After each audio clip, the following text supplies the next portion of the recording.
sounder, inilagay ito sa labas ng building. Hello mga ka-busy mind. So sa pag-install ng fire alarm system, so dapat mayroon tayo nitong apat na device na pinaka mahalaga sa fire alarm system. So itong panel na ito, hindi kumpleto yung system kapag wala itong apat na mga devices. So una, ito yung smoke detector. So pangalawa, ito naman ang manual call point. Pangatlo, ito namang bell. Pang-apat, ito yung flasher. So isa-isahin natin ang gamit ng bawat device na ito. Ito ay smoke detector, nag-detect ito ng usok.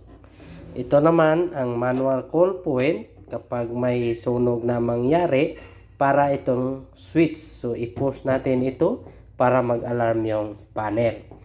Dito naman sa bell, kapag nag-alarm yung panel, tutunog ito ang bell na yan.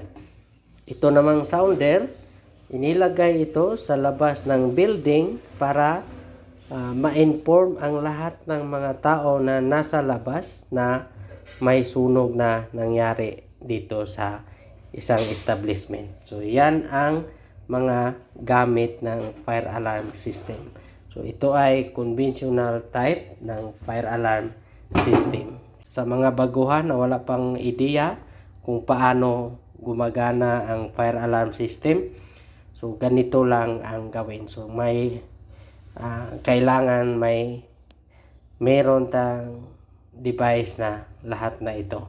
Okay? Kung may ideya din kayo sa mga fire alarm system, paki-share naman sa comment section. Okay? Bye-bye mga ka-busy mind.